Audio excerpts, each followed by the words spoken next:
1997, Japan. An 11-year-old boy, Jun Hase, is beheaded in front of the gates of Tainahata Elementary School with a note left in his mouth. This is the beginning of the game. Try to stop me if you can, you stupid police. I desperately want to see people die. It is a thrill for me to commit murder. A bloody judgment is needed for my years of great bitterness. The nation was disturbed by the following cat and mouse game that saw Boy A sending letters to Japanese media outlets to provoke and goad them, until he was finally caught and confessed to the murder of a 10-year-old girl and several other assaults. Boy A was 14 years old. This event came to be known as the Kobe child murders, and it rattled the citizens of Japan. The horror of such a brutal and miserable event was enough to bring the country to a standstill, but it was indicative of a wider problem for Japan. Youth violence was a huge issue in the country, with killings and assaults plaguing the public consciousness and pushing many parents to fear what their children could be capable of. The distrust of children for adults had carried over from the horrific conditions born in World War II, and the youth rebellion came in the form of contained violence. Thus, it was the most fitting time for a book about murder among school children to be released.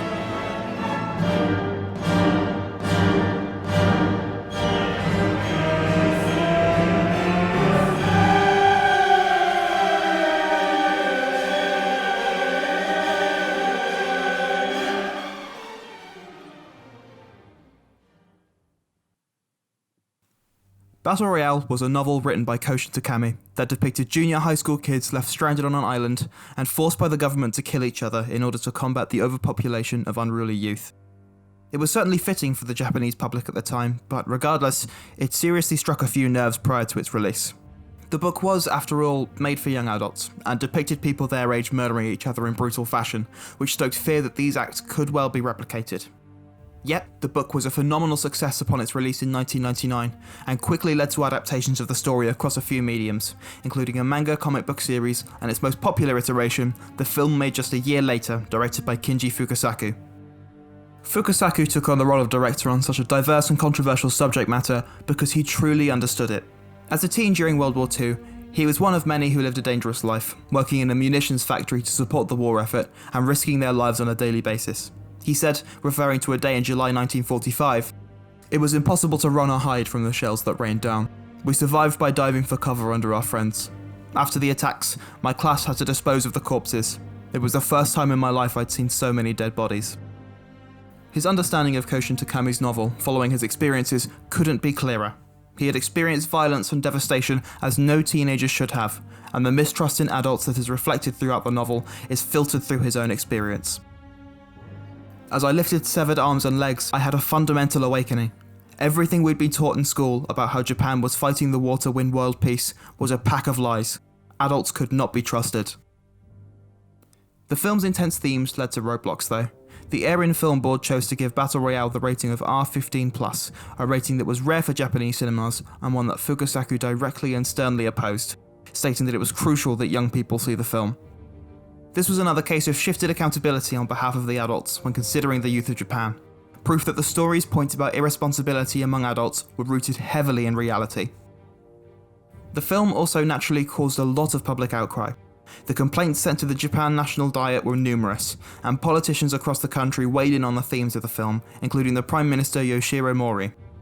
Battle Royale was branded as a film that encouraged uprising and violence, reflecting adult discomfort in allowing their children to think for themselves and admit their mistakes.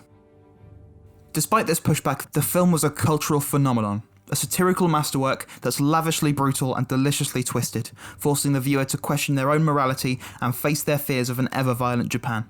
It became instantly infamous and controversial, making waves across the world.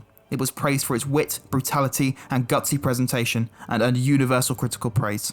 But, to many, it caused much more damage than it did any good.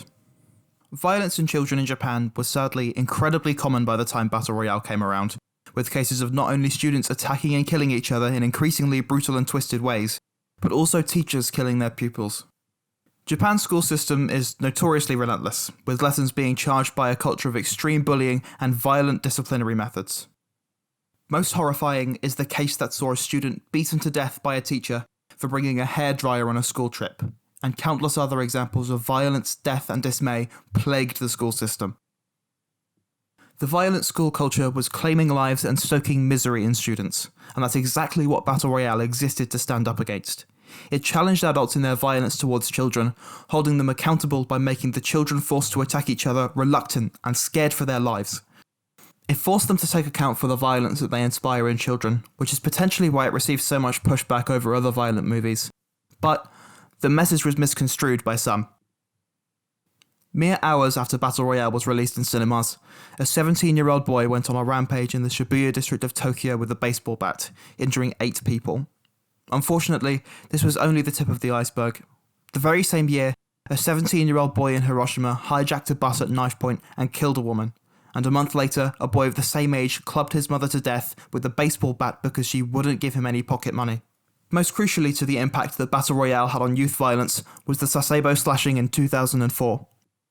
An 11-year-old girl killed her 12-year-old classmate by slashing her throat with a utility knife. The girl was seen reading horror comics prior to this, Battle Royale included. Much of this violence is hard to pin directly on the story, but it was indicative to adults and politicians that children were inspired by the media that focused on such brutality, once again shirking the responsibility of children's actions by their own negligence. Few whistleblowers saw the film, but the call to have the film banned outright was overwhelming. Nerves over youth violence were huge, but the reality of the situation was only getting worse. Youth violence only increased after the film's release. As an attempt to quell the film that holds adults accountable for their input to youth violence would only ever have increased the ignorance to the reality of the situation, that the grown-ups had to take responsibility. It's clear as day when looking at Fukasaku's experiences. Mistrust in adults, teachers in particular, bred nothing but contempt and rebellion. Regardless of whether or not Battle Royale forced more youth violence onto the streets of Japan, it was a cultural phenomenon. It became an immediate cult classic, influencing all corners of pop culture. The novel changed Japan, and Fukasaku's film changed the world. It is a crucial part of cinematic history, and is a must-see for all cinephiles, but most importantly, it held the adults of Japan responsible. It has proven that the insecurity left over from World War II's lies is still touchy, and with enough force, maybe the politicians and citizens that push for Battle Royale to never see the light of day have the potential to change their ways and admit their transgressions. It is a stepping stone to change, and despite its brutality, is crucial to Japanese culture.